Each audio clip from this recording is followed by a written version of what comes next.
if you're asking a trainer to be completely honest with you, there are times when we're wrong, right? We're like, I think this dog is going to perform on the street, and he doesn't. And then I'm not sure. I think he will if I had to, and he comes through in flying colors. So with Canines United, we'll go certain places and be like, hey man, this dog has got some, yeah, we don't have a good decoy. He gets really shitty decoy work. And we'll have a team of people that says that. So that means that 4 or 5 of the guys on the team know how to decoy. Yeah. But they're making the young guy put the suit on and then getting pissed off that he doesn't know how to do it well. Welcome to Police Canine Radio. I'm Greg Tawney. With me, Rich Hartman. Rich, what's going on? Today, listeners are dictating what we're talking about. We have mailbag day. We like to call this episode Dogs and Coffee. Dogs and coffee. It could work. We're working on it. We have the mailbag. I put all of the questions on the phone. I went to your house to pick up mail, and it was just a bunch of delinquent bills over there. So I didn't want to go through all that. So we're going to go through the listeners' questions. Some of these have come by email. Some of them come by messenger. Just the last year's worth of questions that we haven't answered. We answered a lot of these people directly, but a lot of these questions are good enough that probably other people are having the same questions too. So we wanted to go down the line and see if we had a reasonable answer to all of these. Some of these questions actually through us, so it'll be good to go through some of these. And some of these questions are like the first one we're going to start with. And forgive me, I'm not young anymore, Grandpa. I know. So number 1, and we've all been there or at least seen this one. My dog is coming up the leash and redirecting on me. What immediate steps and longer term fixes should I consider? And then we're going to talk about, like, is the decoy part of this? Is it all handler? Like, what do we need to do to keep this handler safe from getting bit by his dog? And I have a feeling we're going to start off with selection. Yeah, well, I mean, the answer to all these is if you pick the perfect dog and the perfect handler, you don't have to worry about it. It's just gravy. If. So, I mean, I guess not that way. Part of the problem is we need to know why the dog's coming up the leash. Identify the root of the aggression. And I would say is what we see most often for a reason that a dog comes up the leash is big handler aggression, compulsive during obedience, and handler aggression and compulsion during outing. Those are usually the 2 most frequent time that we see the dog being a little argumentative and wanting to come after the handler. So number 1, if you're a handler, you're getting, say you're a brand new handler, there are 2 types of handlers. There are those handlers that have been bit by their dog, and there's those handlers that have been bit again by their dog. It's going to happen. So we got to find out why. So number 1, if it's simply you're too slow and they're too fast and your hands are getting bit when you're producing the toy, you're not using markers properly, you haven't figured out that dance that we all say that, like, after a while it becomes like a real harmonious dance with the dog, and in the beginning it's like you're like stepping on each other's toes during the dance. That's going to happen. There's going to be inadvertent times where you're getting bit because the dog inadvertently bites you, but they're not malicious. Right. So that's to be expected. Toy mishandling. Exactly. Grabs a hand instead of the tug. 100%. Kind of normal. Yeah, I'd expect it. Yeah. So if that already upsets you, then don't become a handler. Nope. Wrong profession. We can compare scars later. Yeah. So no thanks. I'll show you that. No, No. I'll show you that one later. No, go lucky me. Lucky me. You put that bag on my head from the last episode, I'll pass. You don't want to know about that. If you guys haven't listened to the last episode, that does sound a little bad. But listen to the last episode; it'll make sense. So we got the first dog that is just you get bit inadvertently. It's going to happen. Then you get the dog that has a lot of drive. And there's no thought behind this. Again, it's not malicious. It's just, I've got to put my teeth on something. And if it happens to be your leg that's next to my head, then it's going to be that briefly, or your arm that you've now put in front of the dog, or that cover officer that you're dragging your dog by. The classic boil over, right? The dog's shaking, it's whining. They're it's gone. Losing its mind. It's not getting what it wants in a timely manner. We haven't done a lot to kind of teach the dog to have a little duration there, and then it boils over and it grabs something. But it's not malicious, but the result is still the same. It's putting teeth on your skin, and it's not enjoyable. It's not enjoyable. We're going to correct it right on the spot, but it's more of a handler needs to be aware of. This is the sharp end. I always say act like it's a chainsaw, and you wouldn't put the chainsaw right next to your leg during certain times when the dog is high in drive. So don't do it here. So you can avoid some of that there. We've also seen, going back to the other one, we have handlers that want to put the gloves and they're dangling right in front of their groin area because they like to hook it to the vest, and it's like, dude, Yeah. this is not a good scenario. You're walking around with a toy on you. Yeah. Or you have a toy in your back pocket and you haven't taught the dog the proper etiquette of when they can bite and when they can't bite the toy. And is that a training issue? Is that a dog issue? Sometimes a little both. And they're grabbing your pocket and your toy in your pocket. So all of those things are kind of trainable. And you guys can get online. We have stuff talking about it. Other trainers have stuff talking, like, teach your dog a marker so your dog knows when it's time to take the toy. And it's 2025, and not to be disparaging to anybody that hasn't learned how to use a marker, but it's time. There's no excuse for not knowing what a marker is and how to use it. You should be able to wave the tug around in front of your dog's face, no matter how badass your dog is. You should be able to wave that tug around, and the dog knows not to take it until you say yes. Use a clicker, good, whatever your marker is, doesn't matter.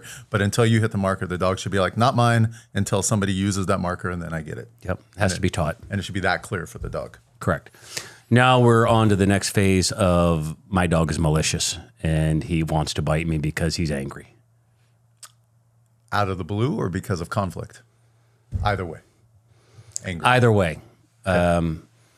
So I'll address the first one. We've had some dogs that are just, we had one recently where right after the bite, the handler's healing away, and about 30 steps later, he's like, bam, and will just bite his arm. That's a problem, and that dog went back. So there's going to be times where you're going to have to cut bait, and you go, is the juice worth the squeeze? This was in handler school, and this job is hard enough as it is, and this is coming from a guy who got bit by his last dog a few times, and he was a little angry on some of them.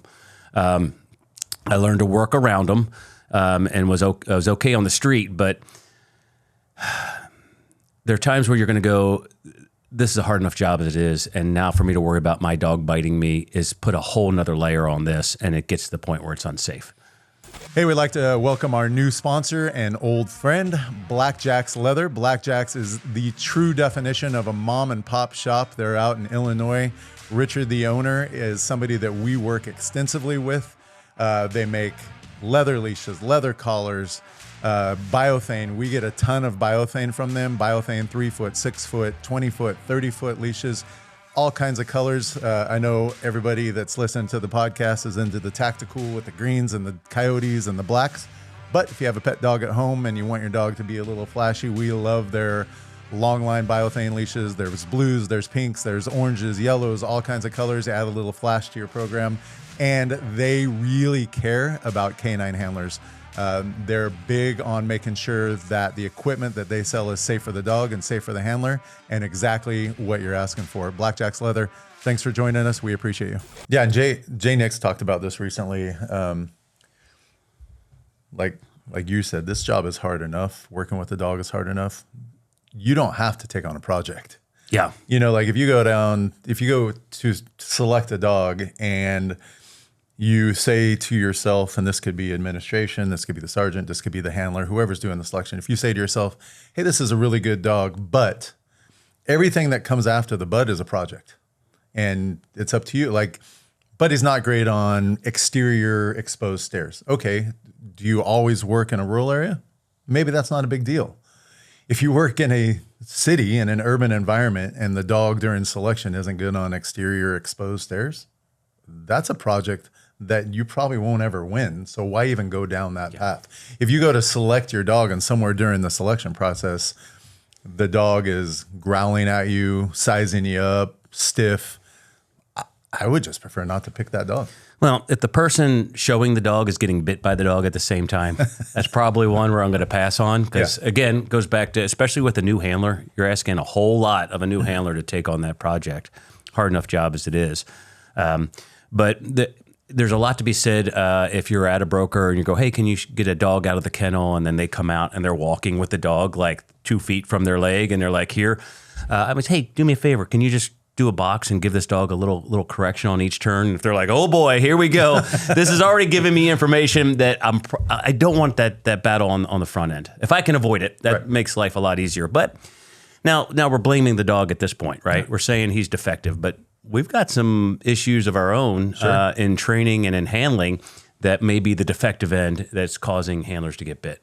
Yeah, and this is for me, the easiest way for me to avoid this is I get this new dog and he's an animal. Like he's about it, but he's not a jerk. He's not mean, right? But we're looking for, we want dogs that want to fight. Yeah, I want this guy to come out of the box like looking for a problem. Yeah. I don't want to be on the end of that problem, but I want a dog looking for a problem. So for me, like I'm going to take a couple weeks and I'm going to hand feed a dog, and we get a lot of people like buy into it. And then there's several people who are like, what kind of sissy nonsense pet dog crap is this that you're going to hand feed your dog?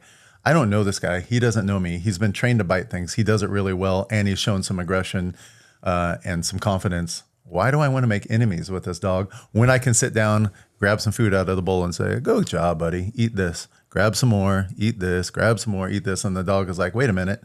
All my calories come from this guy. Now I become infinitely more important than I was on the day I picked him up. The day I picked him up, I'm just some guy that's attached to the leash and he's making do with me. The day I say, you don't get food out of a bowl for 14 days, it comes from my hand. Now we're developing a relationship. The old saying, discipline without rapport equals rebellion. How are we going to develop that rapport? That's a great way to go, hey, we're friends. Yeah. Like you said, calories come from me. We're going to work together. And some people try to start that off with a toy. That can easily go the opposite route. If you get a dog that has an amazing out, then maybe the toy works for you. But if you get a dog that loves his thing, tug, ball on a rope, whatever it is, and you start your relationship on day one, you got to get it back with let's play this, and he doesn't want to give it back, instant conflict. Yeah. So really our prescription is for the first week or two is we don't want any conflict at all. So you get the dog home, you go out and then into the yard. Make sure you patrolled it. Get all the toys up because he's going to find that one tennis ball that's half buried that was sitting out there for 3 months. Yep. And he's got it in his mouth. And now we potentially have a problem with the dog that we don't know, right? And that we selected because he's combative. So there's a lot on the front end we can do to kind of help that. But I mean, even you have to check your training philosophy. If you are on that dog's ass from day one, and you're gonna do the old school, I'm gonna train through dominance because of all of this, Shankle wolf stuff in the 40s where they put a bunch of wolves together and there was a lot of internal fighting, and then they think that the alpha's got a rule and that's how you're gonna train your dog, and you're not looking at operant conditioning and classical conditioning, and your trainer doesn't know these terms. I'm telling you, you are going to wind up getting dogs that are biting handlers in a much more frequent manner than otherwise if you would have just taken your time and trained the dog properly. And we both started as yank and crank handlers. Yes. Keeler method was popular in the 60s. The book's still out, and it's super compulsive. Yeah. And we were wrong. There's a better way to do it. 100% wrong. Yeah. So, and then going back to something that... Armin Winkler said, this is the problem is, and you guys will see it, there's a certain percentage of dogs that no matter how crappy the training, they're going to perform. Yep. And then the trainers that are using the old school methods are going to go, see, it works. But then there's going to be another 80% that they're either crushing and the dog isn't performing on the street, or they're getting counter control through handler aggression and handlers are getting bit.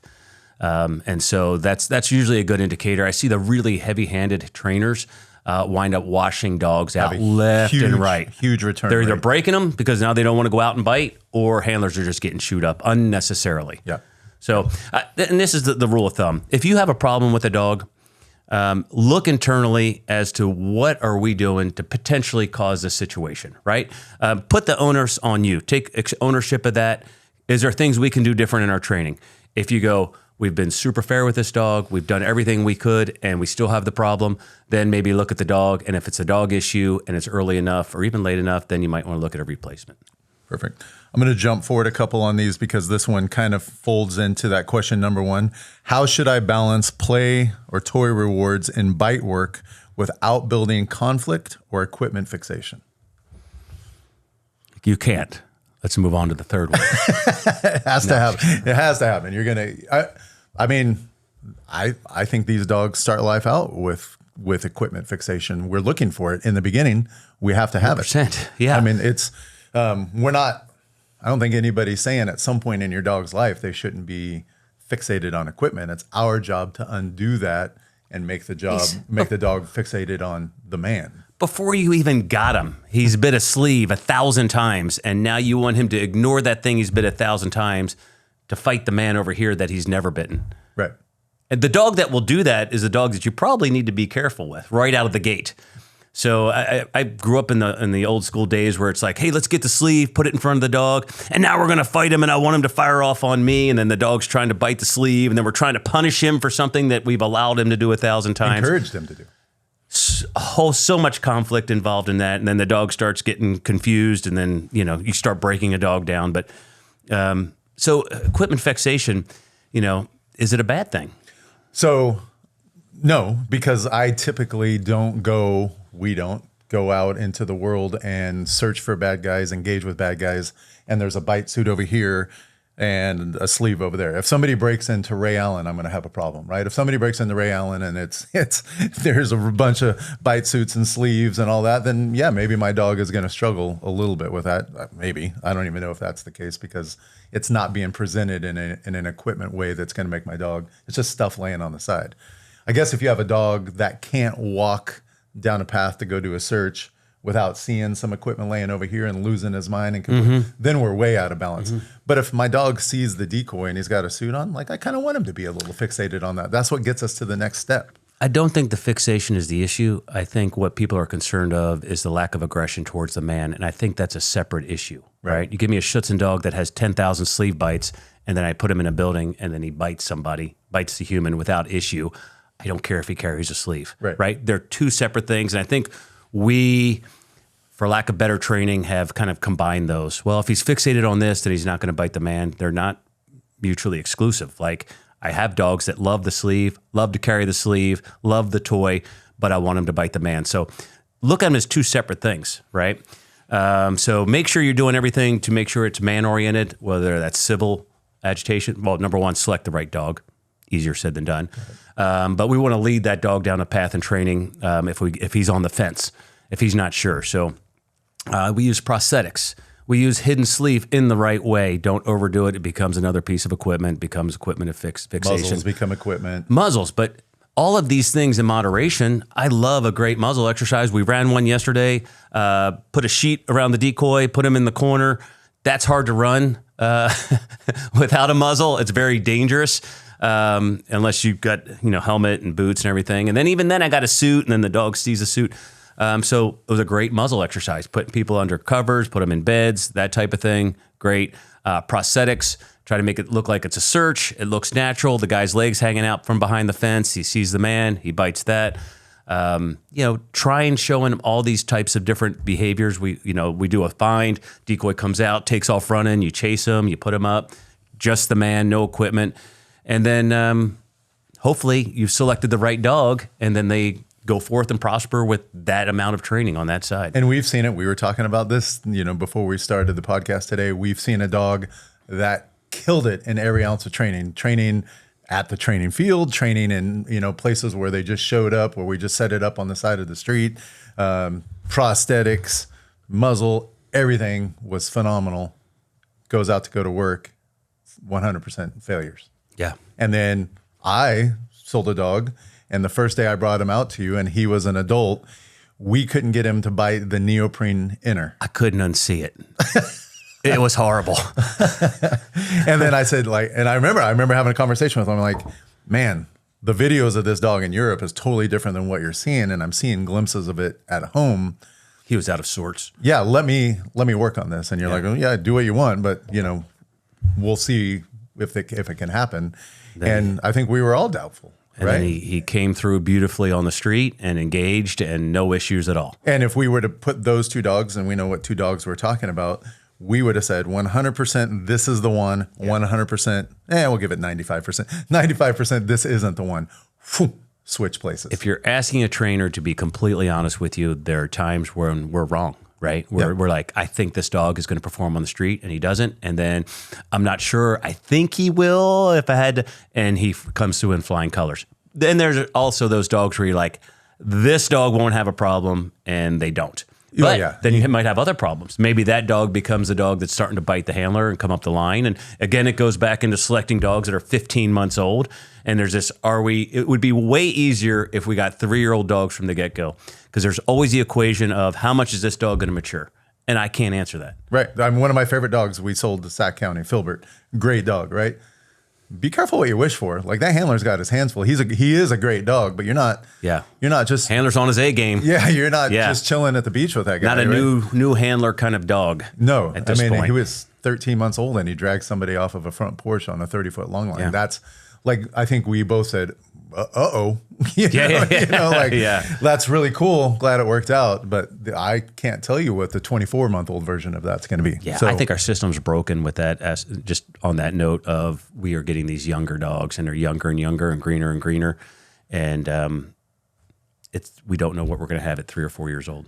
If you, and I know you help agencies do a lot of selection for dogs, if you go to a vendor or a trainer or something like that, and they tell you with certainty that 100% of the dogs that they're going to sell you are going to work on the street, then I'll say you probably sold 4 or 5 dogs. But if you've sold 100 dogs, then there is no way you can make that. And you'll stand behind them. Like, you'll give us another dog. Right. But to say you'll be 100% that every dog you give will, and then I'll say, well, then how many handlers are going to get bit along the way? If you're going to err on the side of caution that they're that combative and that aggressive, there's a byproduct of that. Yeah. So keep training dogs, and we'll see. And you'll have a different answer. Yeah. Next one. And this is a good one for you to answer, because I know it's really important to you about the decoys that you use. What are today's best practices for decoy selection and skills to keep dogs clear-headed and grips consistent? But I think I'm going to add on to this, why do decoys matter in police dog training, and what can they do?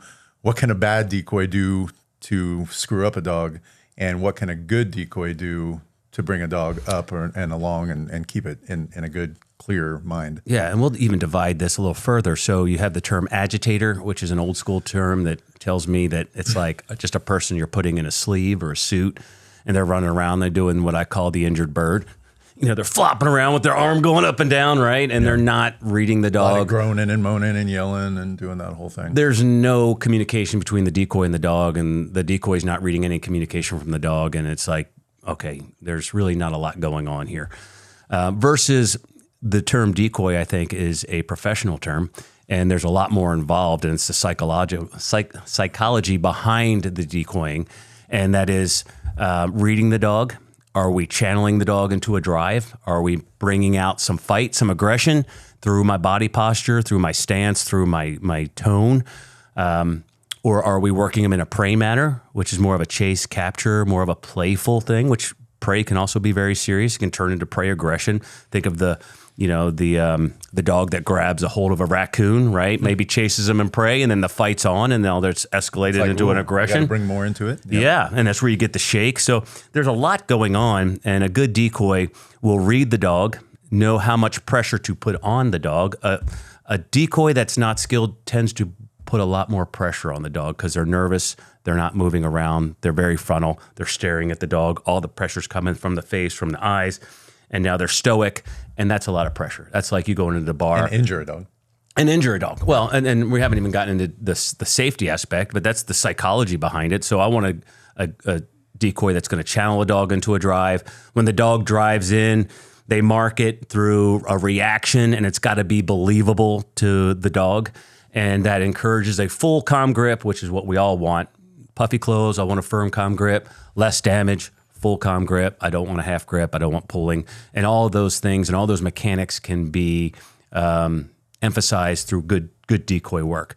And then we talk about just what you mentioned. Now we're getting into the dog doing a long send, and they're hitting brick walls, or you got decoys leading into dogs. And then you can tell the dog that's had poor decoy work where they're coming in, like my first dog, and he'd go, slow, bite. And he was a good dog. Yeah. There was no reason he knew he was going to get jammed up. He's going to get jammed. He's not dumb. Yeah. Right? So I want a decoy that can show him different pictures, right? They can come in the pocket, which is like the bicep. They can wrap him up, put some pressure on. The dog goes deep. He lets pressure off. The dog's now sparring. We like to think of dog training as we're at the dojo. He's learning his fighting skills, and he needs a good partner that can help bring those skills to the table. Hey, I'd like to thank one of our sponsors, Ray Allen Manufacturing. They've been engineering tactical and working dog equipment like harnesses, collars, leashes for military, police for over 75 years. They are continuously innovating. I always like to say, this is not your dad's Ray Allen. They are always looking for the bigger and the better. We get all of our handlers now in the basic handler course deal directly with Ray Allen. We get our harnesses, leashes, tugs, e-collars, gloves, Rec Specs, Hearing Dog Pro.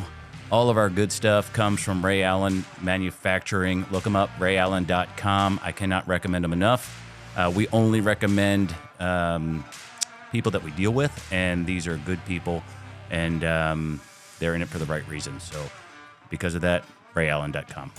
Yeah, and I think at this point, again, it's 2025, there's some really, really high-level decoys out there and clubs, right? Like Phil, your decoy is an amazing decoy, and he learned to decoy in the club scene, right? Doing ring sport. Mm-hmm. So he's a professional at what he does in ring sport, and he took those skills and brought it over to the police side, and now, man, like he can take a weak dog, bring him up. He can take an over-the-top dog, bring him down. Like his ability to work with the dog on the bite and communicate that to you, communicate it to the handler, and communicate to the dog is huge.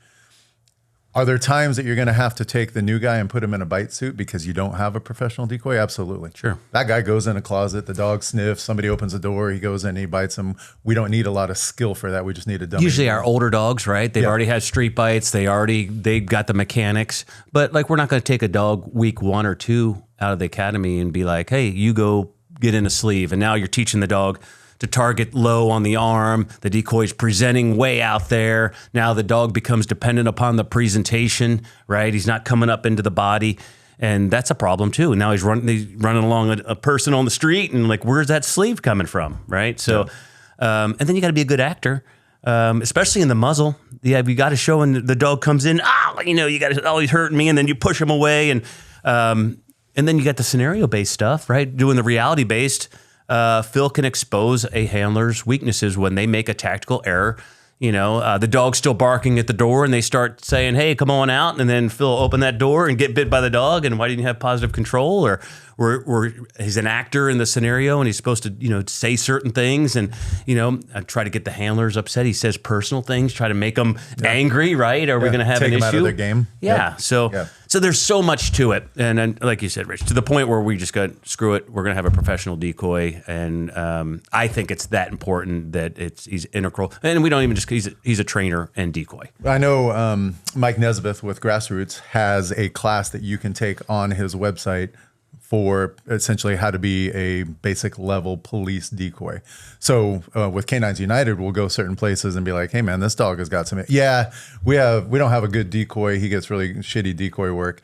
And we'll have a team of people that says that. So that means that 4 or 5 of the guys on the team know how to decoy, but they're making the young guy put the suit on and then getting pissed off that he doesn't know how to do it well. So if you're going to make the young guy put the suit on, pay a couple $100 for the Grassroots class, teach him at least how to respond, how to mark it, how to take the bite, do all that stuff, or shut up and get in the bite suit. One last point on this. We thought it was so important in my last agency when we flew a canine handler spot, it said canine handler / decoy, because we're going to teach you the skills and we're all doing it for each other's dogs and we're taking it seriously. Yeah. And it definitely matters. And you know what, if you're a handler and you're not willing to take a freaking dog bite, then I know we've progressed since the old days, but that used to be the avenue to getting into canine. Yeah. So I think we've lost that a little bit. I decoyed for 10 years. No, I think I agitated for 8 and decoyed for 2. There you go. That's good for you. At least you know the difference now. Yeah, we didn't for at the sure. time. I was a problem. So was I. You guys talk a lot about tone. Why use tone if I have any color that has stimulation? Isn't it a little gimmicky? Number one, I don't like the tone of that question. Ooh. I see what you did there. Yeah. I probably talk about tone more than anybody because I'm bought in, and I know you are now too. Oh. And full disclosure, we weren't. Our first conversation was, "This sounds gimmicky to me. I don't like it." Yeah, we didn't agree with it. We didn't think it was necessary, and honestly, I don't think it is necessary all the time. For every dog. It's not. Some dogs are just clear. Some dogs have it. This goes back to the conflict thing. This goes also to, we'll paint a picture here, and we've talked about this before. You have a dog that's going into a building, a house to do a search, and you have the dog that constantly grabs the couch cushion or wants to eat the sandwich off the coffee table, just gets waylaid by some other thing that it wants to be involved with, and stops searching. Couch cushion is the easiest thing. Grabs a couch cushion, starts thrashing it, feels good. So without tone, we can do a couple things. We can yell at the dog, Fido, phooey. Dog doesn't stop because our phooey isn't meaningful enough. So then we do some type of physical correction. The easiest thing for if I'm going to correct a dog and it's in the living room and he's chewing on the couch cushion is stimulation. So if I give the dog just straight stimulation and the dog doesn't bite it, now there's a fight with that couch cushion. Like it's kind of fighting back, right? Like, hey, knock it up, zap, zap, zap. And the dog's like, whoa. Now it's fighting this and it's fighting the couch cushion. And it's pissed off at me because I'm yelling at it. I'm telling it what not to do. It's feeling some kind of discomfort, but it's pushing through and fighting the couch cushion. I would argue that that's creating a whole bunch of conflict that's taking the dog even further out of the search than it was when it just grabbed the couch cushion. So now I take a step back. We teach this dog tone. We teach a tone recall. We teach tone aversion. We don't have to get into the whole thing, but we teach tone followed by stim where we don't say anything. Is what happens in that case is it teaches the dog that there is a God, the universe, something that's talking to the dog, where the dog is like, hey, this is more meaningful than the argument that I'm having with my handler. And 100% of the time, if I don't listen to the tone, stim follows. That tone interrupts the dog's thinking. And because we've been so consistent with the tone, because the commute from tone to stim is a half an inch, we always follow through, then the dog is far more likely to believe that the tone is essentially God. And the way that we see this in nature is rattlesnake, skunk, porcupine, all of those things give some kind of warning. In the beginning, the dog doesn't believe it, sticks its head in there and gets bit by the snake, sprayed by the skunk, or quilled by the porcupine. So then that dog learns in pretty quick order that, hey, nature provides a warning. If I choose to ignore that warning, there's an immediate consequence. Your dog will continue to chase cats, but it's never going to chase a second porcupine if it's somewhat intelligent.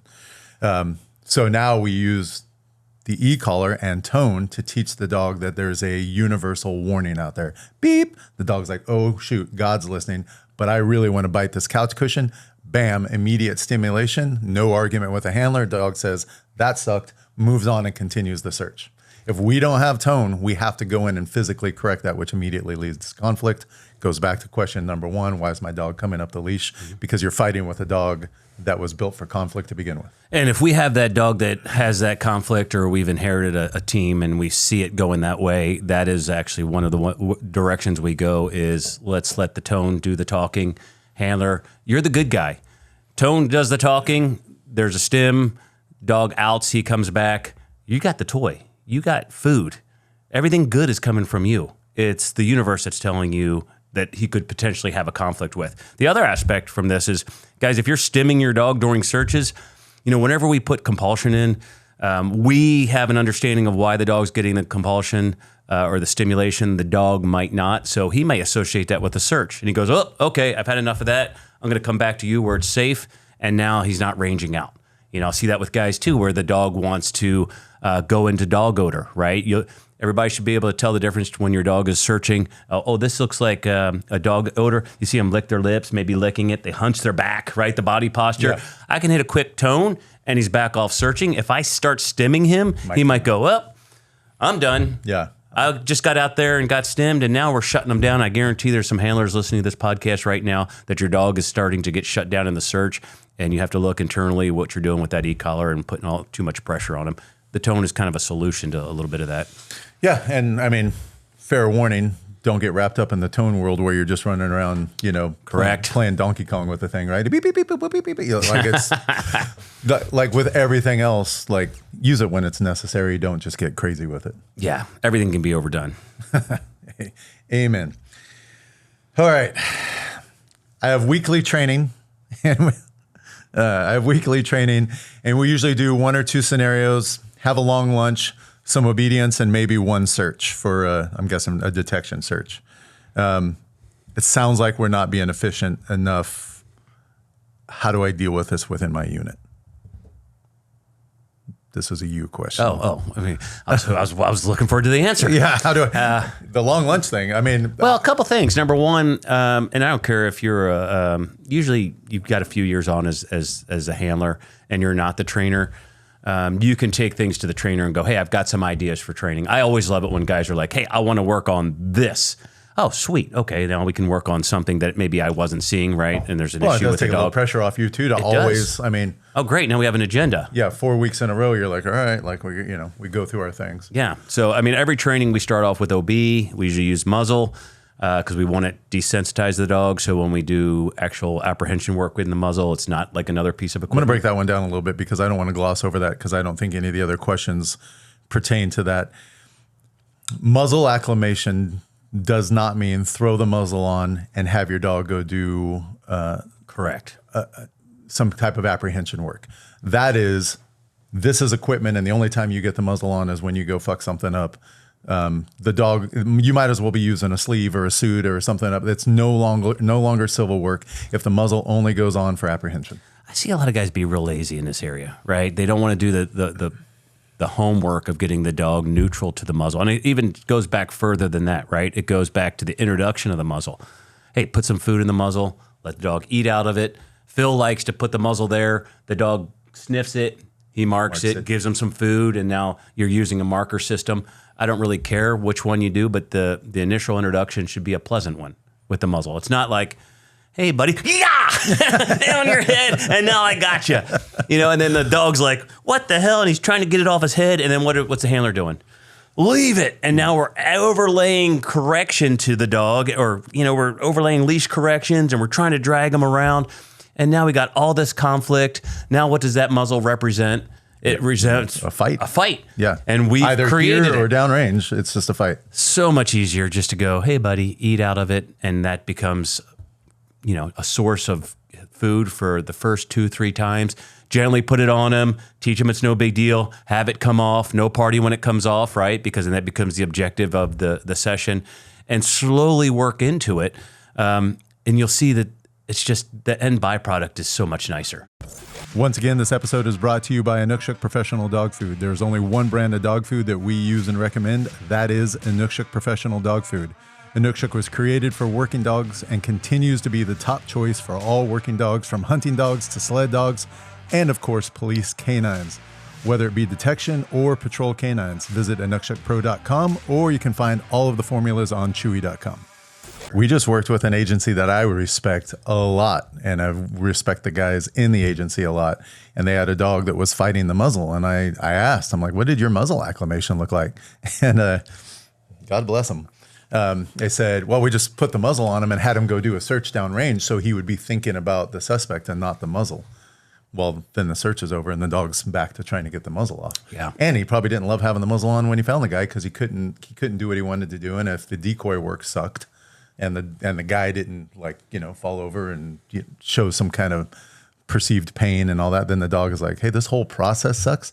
But that's not acclimation. Just strapping a muzzle onto a dog and saying, go do something isn't acclimation. Acclimation is the dog has a muzzle on and acts like the muzzle isn't on. He just walks through life, and you do it. And that's where we started this conversation. You do a ton of muzzle obedience so that the dogs just get used to having it on. And for me, I do a ton of muzzle bike rides. Like, muzzle goes on, we go for a ride. You can't fight the muzzle if we're going for a ride, and then the dog just gets used to, like, I have it on and we're just gallivanting through town. It's just a thing. It's like my collar. Yeah. Trainer tip. If your dog is sitting there fighting the muzzle, do not just deliver leash corrections and yell at the dog and fight the dog while he's distressed and he is panicked, and all you're doing is adding more stress. So you'll see a lot of times the behavior even get deeper. Just number one, back it up. Feed them out of the muzzle if you haven't already. The other thing is if the dog occasionally fights it, we just keep moving, keep walking, and it goes back to the bike ride. They just keep moving versus if you stop and just start overlaying pressure, it just creates more conflict and a problem. And we were talking about a training day, and I think some of it is up to the trainer, right? Like you have an agency trainer and they're setting it up. But if you have a big agency and there's 10, 15, 20 dogs out there, you can't rely on the one guy to make sure that everybody's getting work done. So if the scenario's over there and they're doing a building search over here, well, we can also do an evidence search over here. We can do a track over there. We can do obedience. We can do agility. One of my favorite handlers, Stan Semenuk, Yep. with an agency that You're not working that's with anymore. in our area. He would actually be that guy that's like, hey, you're doing that. I'm setting up tracks over here, and we're going to work on tracking. Yep. Right? We're going to set up article searches, and be that guy. Be Stan. Get out there and find another thing that you can be doing while, and then so downtime is it's our arch nemesis in canine. So if you're a Get handler, out of your car. get out of your car, Put your phone down. and work others' dogs. Yeah. And that's where the teamwork really starts to come in and starts to form. Absolutely. But really, so obedience, basic skills, call off, bite out, every training, work tactics, and this is going to vary depending on identify your weaknesses, work on your weaknesses, tactical search, tactical problem, scenario-based problem, something where the dogs can grow if you got younger dogs, and work engagement. I mean, there's just so much to do. And then if you're still looking for things to do, how about laser-directed canines, right? Your article search is good, your detection good. Like there's always something to work on, figure out what your weaknesses are and focus on those. Yeah, and add some stuff. Like we do a tone recall, which is great. So back to the tone, I don't have to have tone, but if my dog's down the hallway and I want him to come back to me and I don't want to lean out and say, Fido, here. Yeah. Then I can go, beep. Dog returns to me. Jason likes to have a vibrate down. So we got a dog that comes back on the tone, hits the vibrate, the dog downs. Like, You're not saying anything. be crafty with your dog. And if I can sit back 30 yards away and make my dog do things away from me without any verbal, that's pretty cool. Lasers, tone, those kind of things. We all get the dog we deserve. Get the dog we deserve. Ooh, should detection dogs have obedience? It's not possible for them to have obedience and still be able to use their nose, right? Yeah, and then all of a sudden, wait a minute, our dogs are cross-trained. They have a hell of a lot of obedience, and yet they do both disciplines. The key here is when you're going to implement it. I get this question a lot with Labrador owners, and I get it. We try to instill obedience on the things, like you say, the things that are going to get the dog killed. Right. Like I want to recall. Yeah. Does the dog need a 10-minute downstay while a lot's going wrong? Probably not. Right. But it doesn't need a loose leash heel unless it's dragging you. Like if you're an airport employee, if the dog is dragging you through an airport, you probably need to work on your heel. Yeah. If you have a beagle, I don't care if he drags me through the airport. Like it's not something I need to focus a on. little Cocker Spaniel. Yeah, it's not the end of the world, right? Yeah. So I always say with new handlers, we err on the side of caution. Let's make sure they're obedient to odor. Because we've seen guys bring a lot of heat, and if you're working obedience properly, it's not an issue. So if I think you're that's being the real compulsive, question. Yeah. if you're being compulsive, then the dog starts getting worried about you in the search. They're obedient to you, not the odor, and now you've got problems. Yep. So I think that's the real question. How when are you people doing it? say detection dogs shouldn't have obedience, what they're probably saying is we shouldn't take detection dogs, compulse the hell out of them, and then make them so they don't want to leave your circle because they feel like they're going to get in trouble for it. And they're more likely to be a smidge more sensitive than your suggestion big forward mouth, becomes right? an order, right? So they're leaving odor to follow you. That's a problem. Yeah. So I think obedience is great in a detection dog as long as we are implementing it properly. This is a simple question. You'll be able to work this one in no time. How do you teach an out Lord. and a recall? How much time do we have? Yeah, we actually did less than 10 minutes. We actually did an entire episode on this. Look it up. It's the one with what was it called? It was about outing. Right? I mean, now I'm going to sound stupid because I don't remember it. I don't remember what it's called, but we got one out there. I'll put it in show notes, I promise. So they're actually two separate things. So the outing, we start off with toys, and we don't progress to the man unless we have an out off a toy, and then progress to equipment. And then I'm going to hit that one just for a second. So I think one of those things get lost, and we see it with agencies all the time. I'm playing with my tug, and I say, dog, let go, out, whatever, whatever you're doing.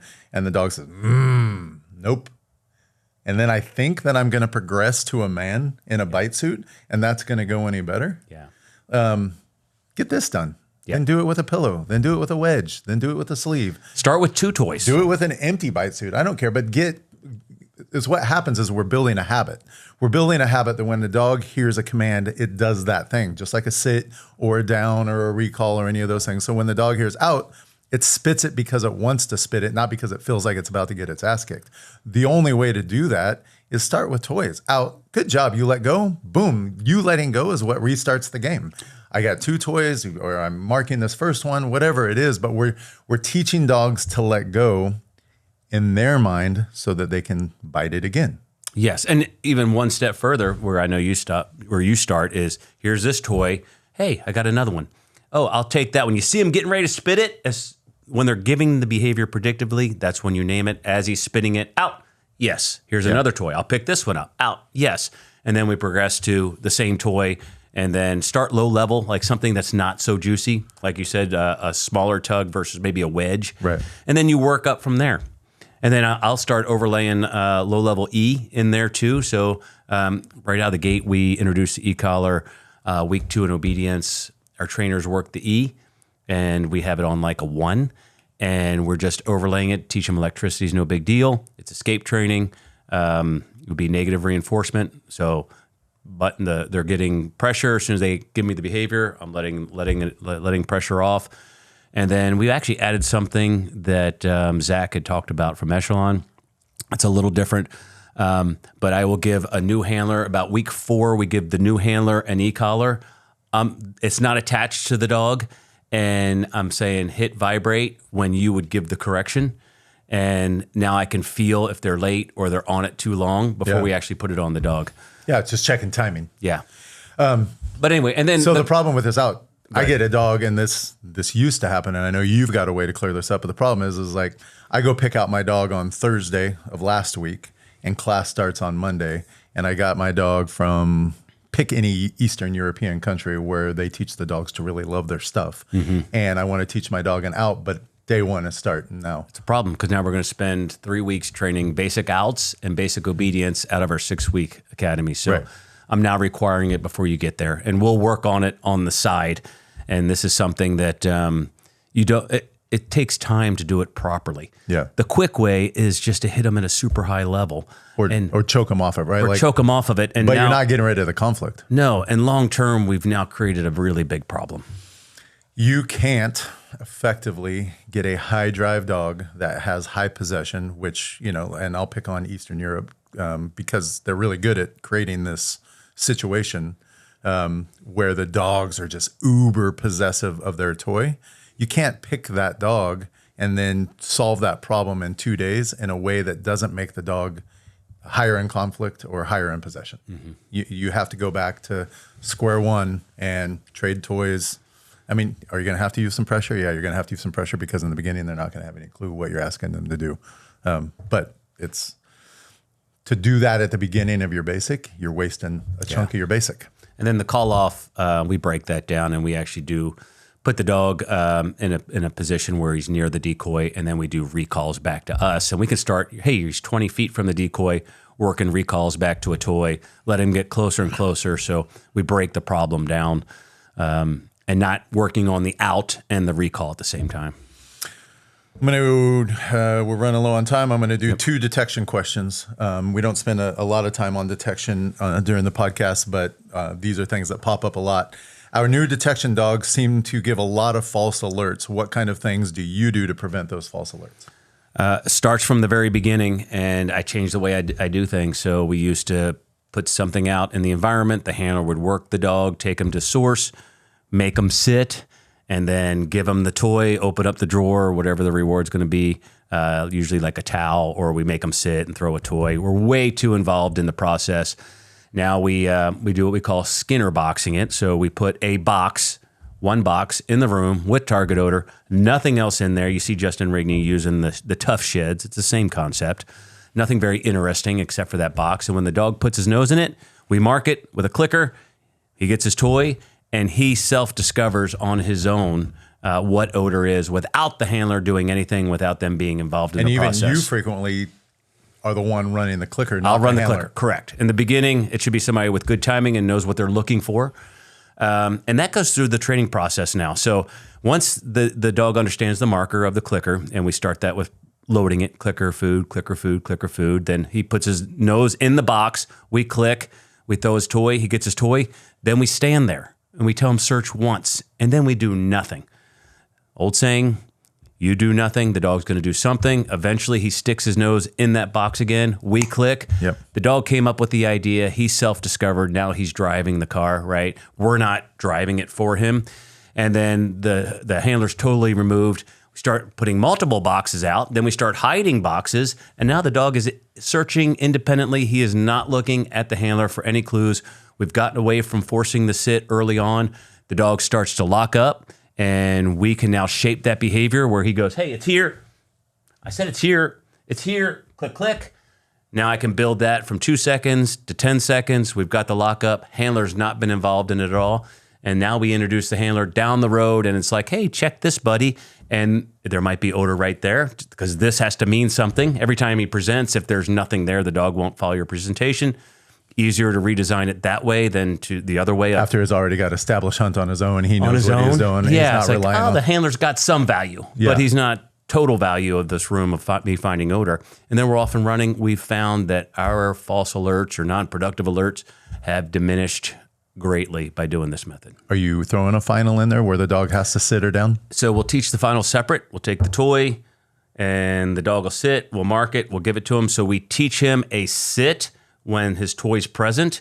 And then once we go out into the world and he hits odor, we position the target a little bit higher. They naturally drop into the sit. I remember the sit got me my toy before, so we're putting that in but this it's not Rolodex of solutions. Based. Yeah, but it's not obedience-based within the search. We've removed it from the search. Yeah. He offers the behavior, boom, we'll mark it, and then we're off and running. And we might have a lockup for 6 months, and it might take us another 2 months to get that sit. But now the dog came up with the idea ultimately in the search area. And again, this is just like the muzzle, right? Spend the time. It's like the outs. Spend the time on the front end. In our detection, we spend the time on the front end, then we're not going back and trying to fix problems. Yep. Last 2 questions on detection: gloves or no gloves when you're placing odors? I go back to the doctors from Sci Canine that came up. They said no glove, no love. The big argument is I got skin rafts falling off of me, so my odor's already in the search area. As they mentioned, as I believe too, the oils on your skin are much stronger than the skin rafts that you're dropping. So I would rather use gloves and put the gloves in the environment to proof of later. We use the lunch lady gloves that have actually, they're not the, was it Nitrile. Nitrile. Yeah. It's just kind of like there's nothing on them, and they work really good. They're like $5 on Amazon. And then we'll just put those in the environment and proof off of them. But we try to keep our human odor the best we can, especially, and dogs know the difference between handler odor and other odor. So if you've been around your aids and you've touched your aids, now your odor specific to those aids, that could be a little bit of a problem. Yeah, and probably during that same day you're touching food, you're adding a lot more interesting odor to that than just your hand oil, right? Correct. Like, so I'm better off to stay gloved up. Yep. Tell my kid that all the time. Smart. Last one, pseudos. You using pseudo? So another debate in the industry back in the day, if you use pseudo, you'd be like, what are you doing? You ruined that dog. Yeah. I've gotten away from, I used to use scent logics a lot. I have now gone to, we like the real dope, number one. If you're going to use real dope, you have got to have a chemical composition breakdown, and it should be laboratory tested of exactly what's in it. And maybe sometime, like sourced sometime in the last couple of years, not in 1984. Please. Just understand the defense is going to come after you, and they're going to say, hey, what'd you imprint your dog on? And how do you know it wasn't cut with something else? So you better have a laboratory. It can't be just, well, it tested blue, or it tested, you know what I mean? Right. It tested for meth. Yeah. There is meth in there, but what else is in there? That's what they're going to attack. So you need to have the chemical composition breakdown of exactly what's in it. And you're using precision also, right? And I'll use precision because it's a soak. So what they do is and we use the tubes. We also use the TADs. Yeah. Again, going back to a previous episode, the TADs are freaking awesome. But that's a soak, so that means it's with actual product, and then it's soaked with that product. So it's not a pseudo or a synthetic odor. It's the actual odor. The odor of the actual odor that we're looking for. Right? Yeah. The only downside is it's a kind of a smaller headspace. It's a lower threshold type device. So that's why I like to mix it in with some bigger stuff. Yep. That covered That covered a full hour, and God we dang. have 9 more. All right, let's go. 9 more questions. So there anybody's will be still a with part us. 2 to mailbag. And I think it's good because as what it tells us is everybody out there has a bunch of questions, and they're all good questions. These are questions that we've dealt with. The questions that people are asking are why we've switched our training around to be what it is today. Every one of those things, if you had asked you that question 15 years ago, Different answers. the answer would have been different on every one of those things. And maybe in 15 years it'll be different. It might be different again. Yeah. I mean, Hopefully. some of of those them. should be different because we should find a better way to do something. Yep. I'm sure, as astute as like Todd Wilbur is with precision, knowing that he's out there studying and finding new ways to do something. And then there's scientists in the wings behind him, Michelle Mon and all all the really smart people that are out there doing things are going to hand their information off to somebody and they're going to find a better way to do it. Yep.